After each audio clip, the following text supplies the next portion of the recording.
Welcome to another episode of Next Chapter Women She Blooms in Solitude, where life isn't falling apart, but it's asking something new of you. Today, we want to zoom out for a moment before we bring on some upcoming guests that we're having that we're really excited about. And we want to talk about something that sits underneath every healing journey, because you might think that your healing is about your marriage, your trauma, your body, your habits. But what if it's actually about your nervous system?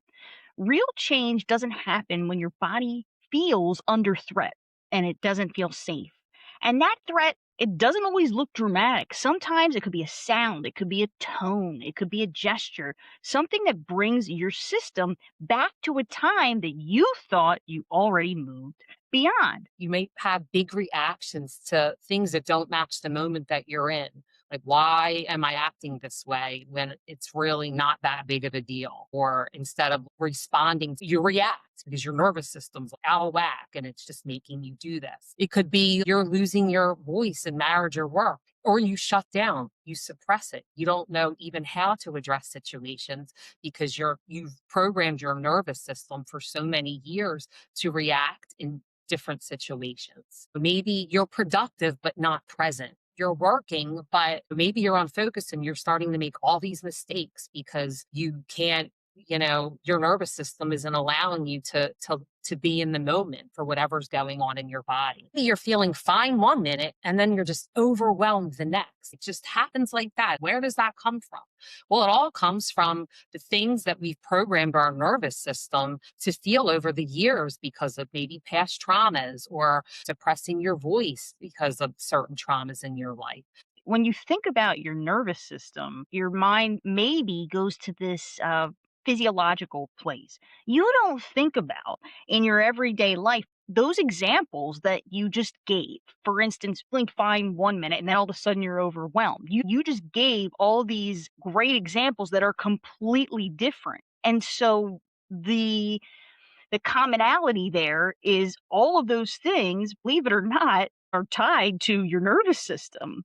All different stories, all different symptoms, all different ways that you can feel, but one system, your nervous system. Our immediate reaction is we tend to blame ourselves a lot or think something's wrong with me. It's human, it's human nature, right? Maybe you're thinking, oh, I need more discipline. Why didn't I just leave this? I need to reinvent myself.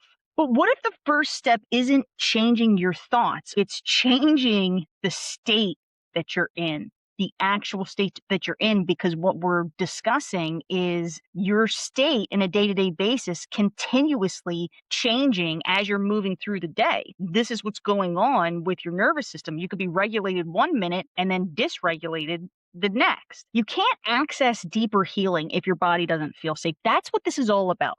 Feeling safe in yourself, feeling safe in your environment.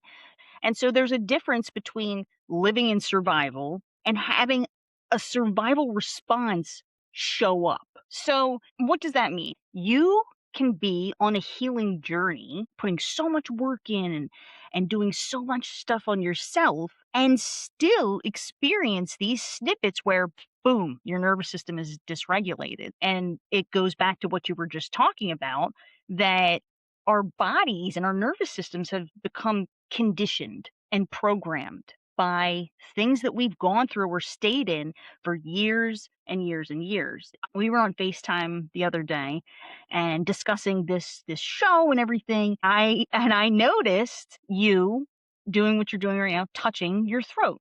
This gesture that you make. You make it all the time, something I've noticed forever, but I didn't really think about it until we were discussing doing this episode. And so I kind of pointed that out to you, and we got into this whole big conversation about this gesture of you touching your throat. Right. So I've grown up a pretty nervous person using my voice, whether I've had to do a presentation in class, even just letting my voice hear, very nervous. And I had a lot of anxiety and it would all lay in my throat. It would start in my throat and then I would feel it in my head. And up until I started healing through actually expressing myself and not suppressing my voice by talking on a podcast or getting to the heart of why I'm feeling certain ways in my life, letting go of a relationship, hearing my voice, but never listening to it.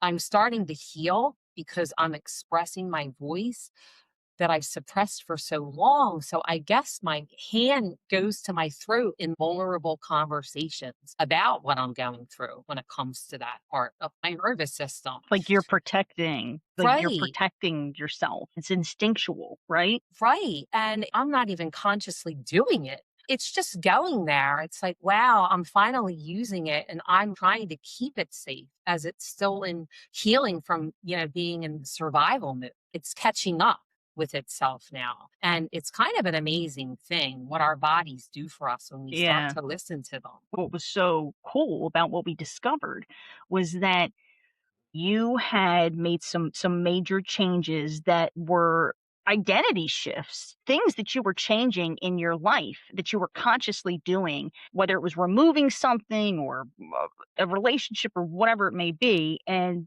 you were living it. And what we found was this statement that your nervous system sometimes updates slower than your identity, than these shifts that you've made. Yeah, I mean, it's pretty insane that, you come to these realizations as we're doing research on this stuff and these things are being brought to our attention and it's mind blowing.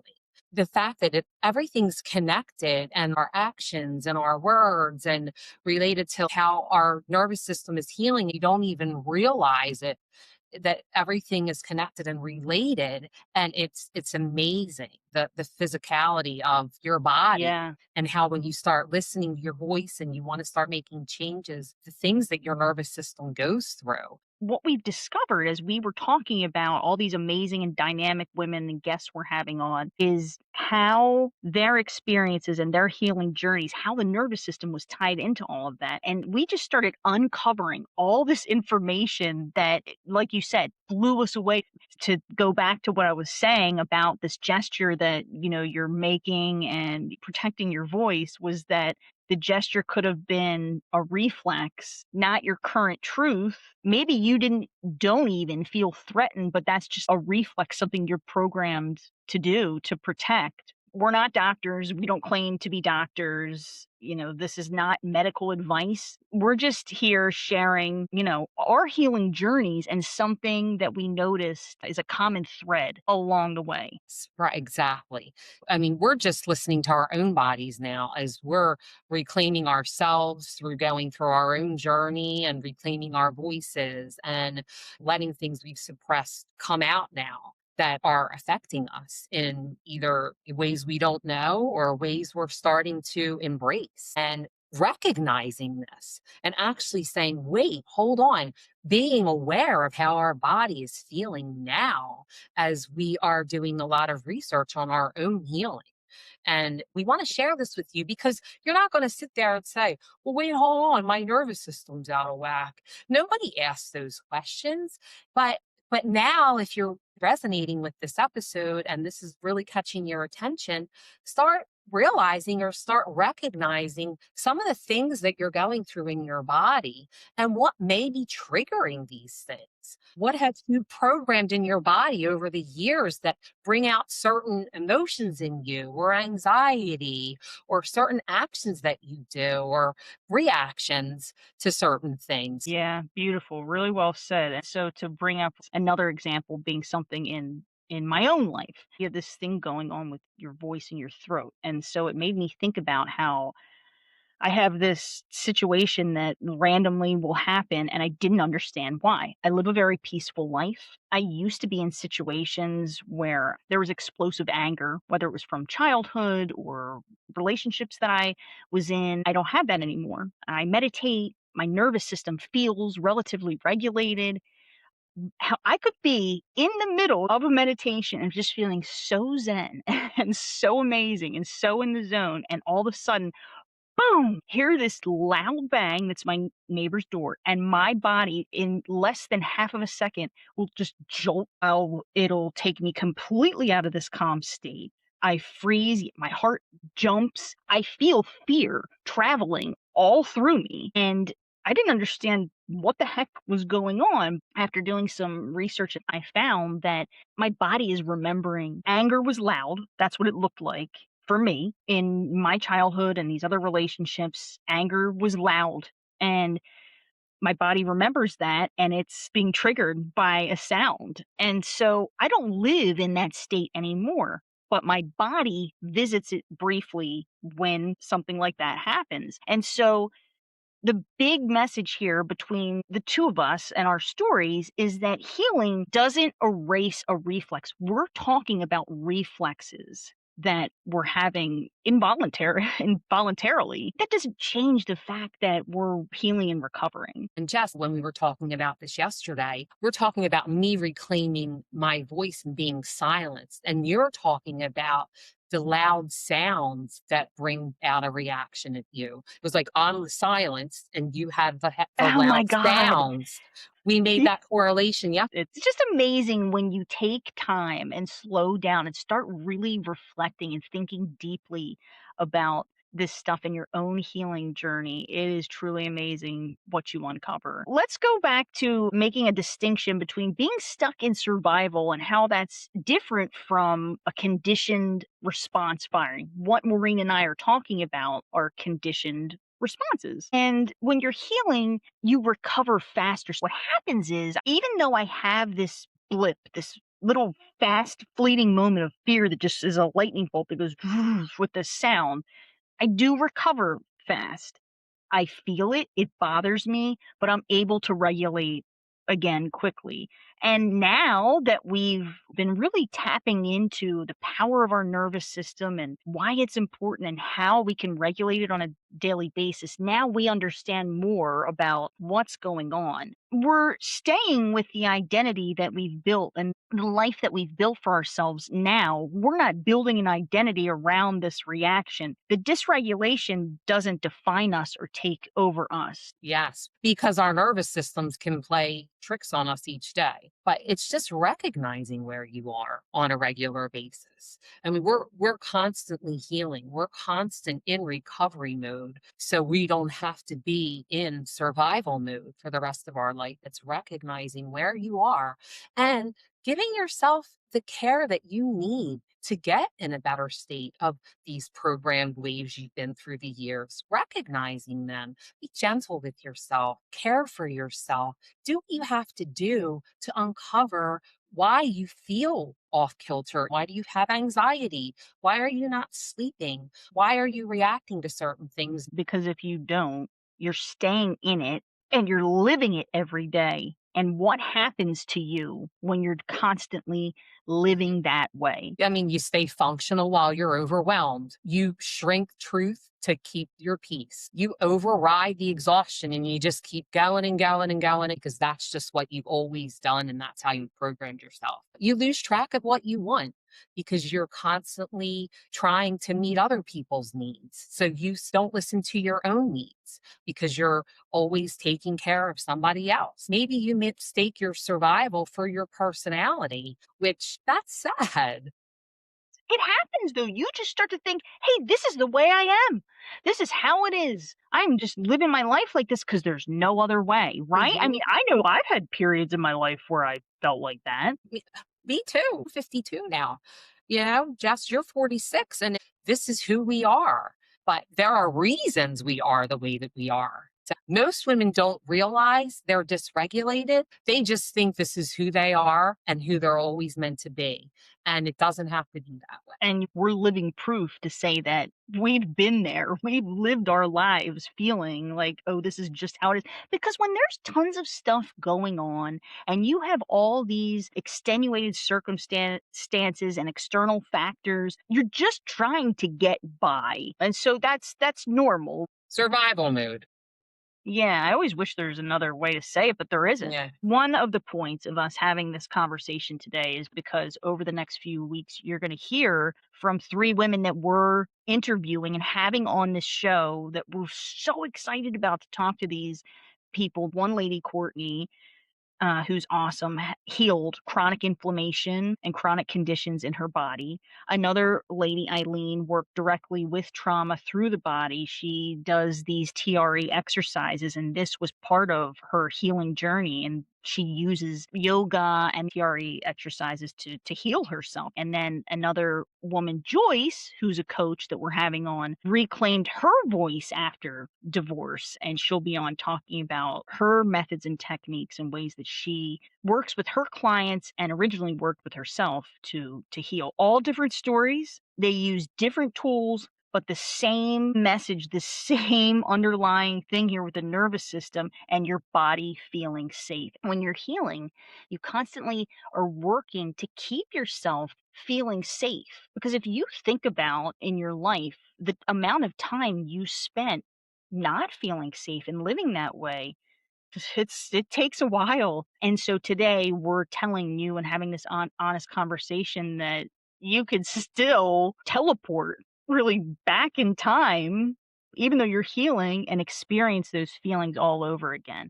But it's all about regulation and moving from living in a dysregulated state to prioritizing yourself feeling safe and moving towards regulation, which from that and building a life around that is the gateway to how you heal. Absolutely, Jess. And it's just listening to your body each day. So, to go off of what you're saying, Jess, let's talk about regulation pathways, how our healing is happening. Healing happens through your body, your voice and expression, or your environment. Every tool works because it signals safety. So, whatever tool you're using to help you regulate your nervous system, whatever works for you, whether it's meditation, journaling, movement in nature, prayer, devotionals, soft music, meditation music, or yoga, whatever tool is working for you to help you figure out how you're feeling in your body and how you want to heal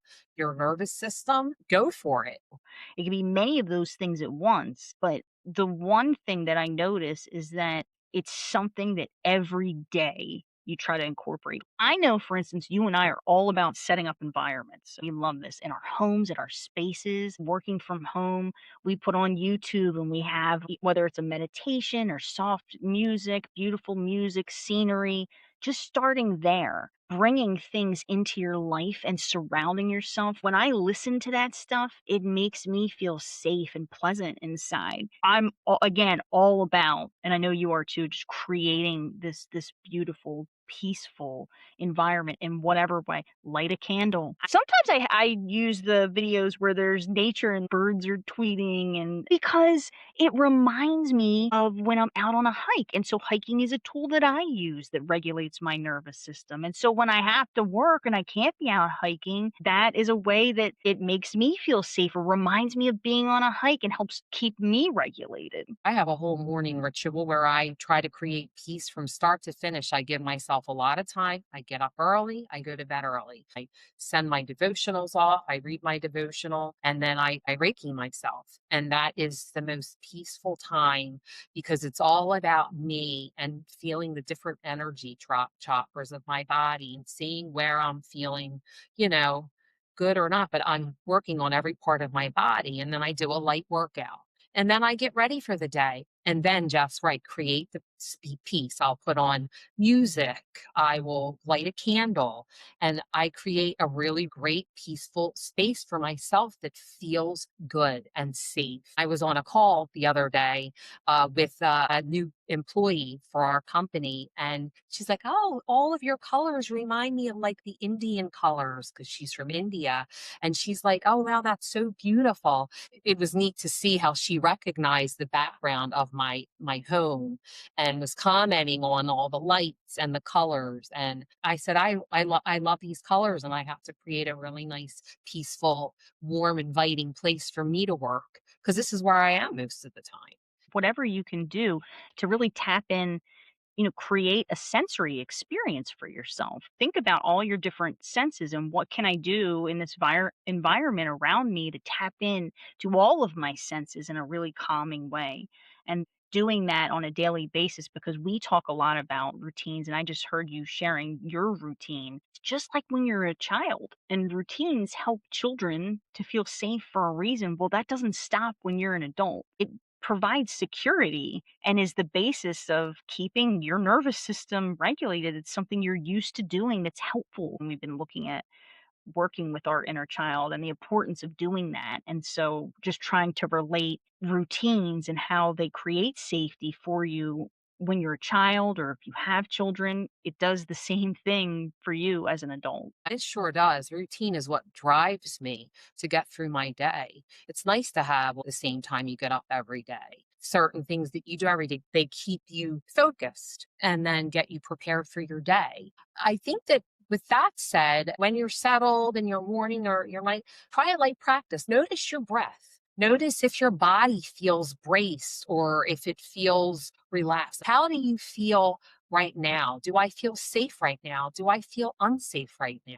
It's not about fixing your body, it's just about awareness of how you're feeling.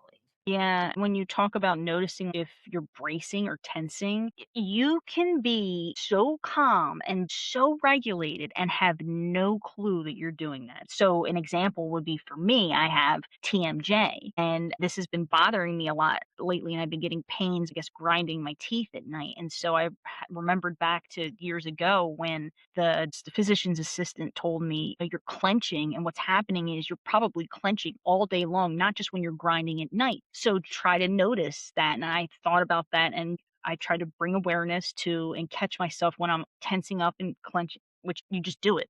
It's instinctual.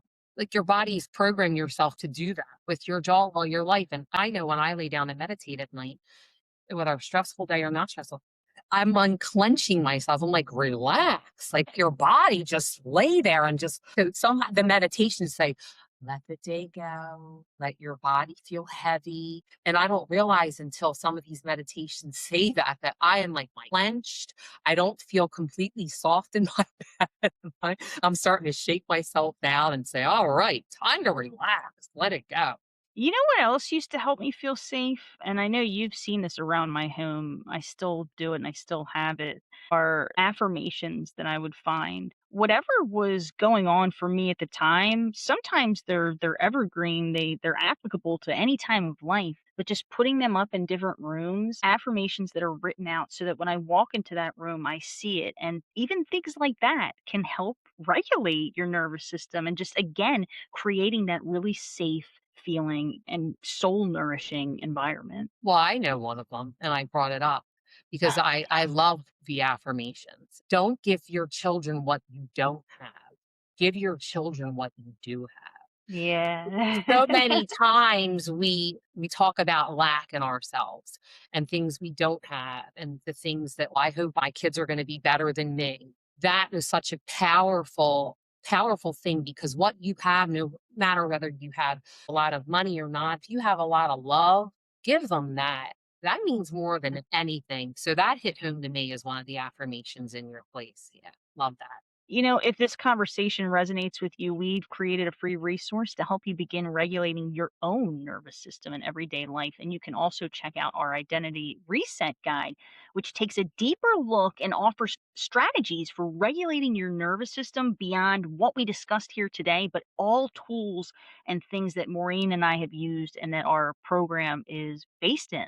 You can grab that in the comments below. I'm really looking forward to these upcoming guests, and this was a great way to open up conversation before having them on. Yeah, I love this episode too. A great segue into these. Thanks for tuning in once again, and we can't wait for more of these conversations. So until next time.